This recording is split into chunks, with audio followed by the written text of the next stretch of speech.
समय बहुत कीमती है, इसलिए सीधे काम की बात करते हैं, जिस उद्देश्य के लिए हम यहाँ इकट्ठे हुए हैं। नमस्कार। आज विश्व के सबसे बेहतरीन विश्वविद्यालयों में से एक के दीक्षांत समारोह में आप सभी के बीच होना मेरे लिए एक बहुत बड़ा सम्मान है। मैं आपको एक सच्चाई बताना चाहता हूं। मैं कभी किसी कॉलेज से पास नहीं हुआ, और सच कहूं, आज पहली बार मैं किसी कॉलेज ग्रेजुएशन समारोह के इतने करीब पहुंचा हूं। आज मैं आपको अपने जीवन की सिर्फ 3 कहानियां सुनाऊंगा। ज्यादा नहीं, बस 3 कहानियां। पहली कहानी, डॉट्स को जोड़ने की कहानी। रीड कॉलेज में एडमिशन लेने के सिर्फ 6 महीने बाद मैंने पढ़ाई छोड़ दी थी। लेकिन उसके बाद भी करीब 18 महीने तक मैं वहां आता जाता रहा। अब सवाल यह है कि मैंने कॉलेज क्यों छोड़ा? इसकी शुरुआत मेरे जन्म से पहले की है। मेरी जन्म देने वाली माँ एक युवा अविवाहित ग्रेजुएट छात्रा थी। वो चाहती थी कि मुझे कोई गोद ले ले, लेकिन उनकी एक शर्त थी, जो भी मुझे गोद ले वो कॉलेज ग्रेजुएट होना चाहिए। इसलिए पहले से तय था कि मुझे एक वकील और उसकी पत्नी गोद लेंगे। लेकिन जब मैं पैदा हुआ तो लास्ट मिनट पर उन्होंने अपना फैसला बदल दिया, क्योंकि उन्हें एक लड़की चाहिए थी। आधी रात को मेरे होने वाले माता पिता को फोन किया गया और उनसे पूछा गया, क्या आप एक बेबी बॉय को गोद लेना चाहेंगे? उन्होंने तुरंत कहा, हाँ। लेकिन बाद में मेरी जन्म देने वाली मां को पता चला कि जिन लोगों ने मुझे गोद लिया है वो कॉलेज ग्रेजुएट नहीं है। मेरे पिता तो हाई स्कूल भी पास नहीं थे। इसलिए उन्होंने एडॉप्शन पेपर पर साइन करने से मना कर दिया। कुछ महीनों बाद मेरे माता पिता ने वादा किया कि वे मुझे कॉलेज जरूर भेजेंगे। तब जाकर उन्होंने एडॉप्शन के पेपर पर साइन किए, और इस तरह मेरी जिंदगी की शुरुआत हुई। जब मैं 17 साल का हुआ, मैं कॉलेज गया, लेकिन मैंने गलती से एक बहुत महंगा कॉलेज चुन लिया। मेरे मेहनती माता पिता की सारी बचत मेरी पढ़ाई में खर्च होने लगी। 6 महीने बाद मुझे एहसास हुआ, इस पढ़ाई का मेरे जीवन में कोई स्पष्ट उद्देश्य नहीं था। मुझे ये भी नहीं पता था कि मैं जीवन में क्या करना चाहता हूं। इसलिए मैंने एक बड़ा फैसला लिया। मैंने कॉलेज छोड़ दिया।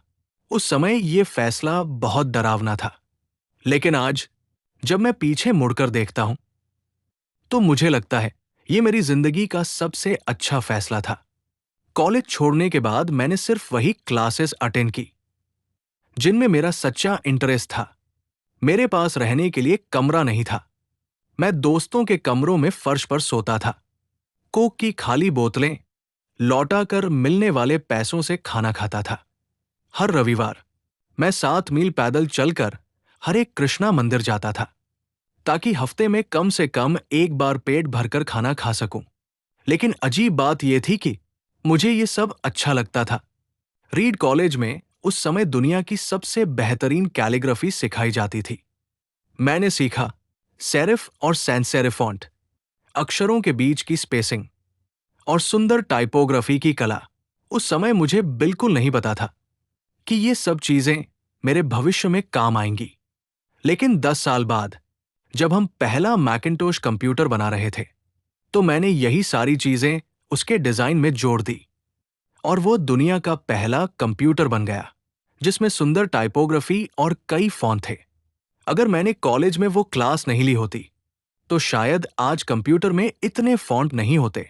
उस समय भविष्य को देखकर डॉट्स जोड़ना असंभव था, लेकिन पीछे मुड़कर देखने पर सब कुछ बिल्कुल साफ दिखाई देता है। इसलिए आपको विश्वास करना होगा कि आज जो हो रहा है वो किसी न किसी दिन आपके भविष्य से जरूर जुड़ जाएगा। दूसरी कहानी, प्यार और खोने की कहानी। मैं भाग्यशाली था, क्योंकि मुझे बहुत जल्दी वो काम मिल गया जिससे मुझे प्यार था। मैंने 20 साल की उम्र में अपने पिता के गैराज से एप्पल शुरू की।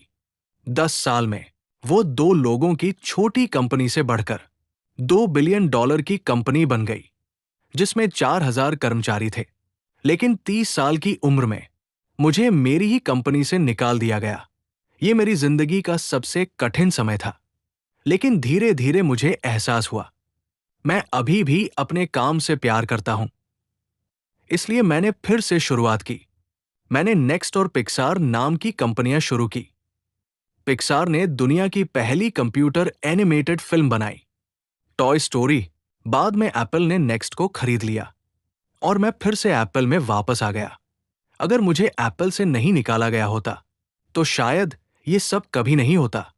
कभी कभी जिंदगी आपको बहुत जोर से ठोकर मारती है, लेकिन अपना विश्वास मत खोइए।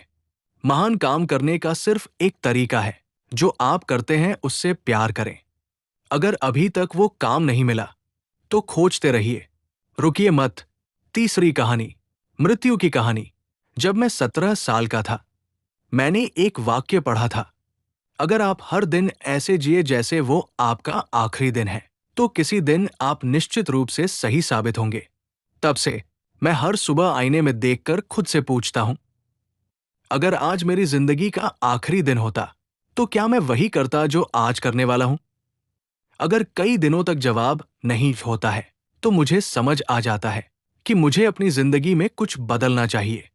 आपका समय सीमित है, इसलिए इसे किसी और की जिंदगी जीकर बर्बाद मत कीजिए। दूसरों की सोच के शोर में अपनी अंदर की आवाज मत दबाइए। अपने दिल और अपनी सहज बुद्धि को सुनने का साहस रखिए। वे पहले से जानते हैं कि आप वास्तव में क्या बनना चाहते हैं। बाकी सब चीजें दूसरे नंबर पर आती हैं। अंतिम संदेश। अंत में मैं आप सभी से सिर्फ इतना कहना चाहूंगा, स्टे हंग्री, स्टे फूलिश।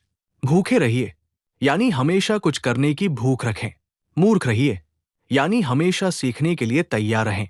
क्योंकि जिस दिन आपको लगे कि आप सब कुछ जानते हैं, उसी दिन आपकी सीखने की यात्रा खत्म हो जाती है। Stay hungry, stay foolish. धन्यवाद।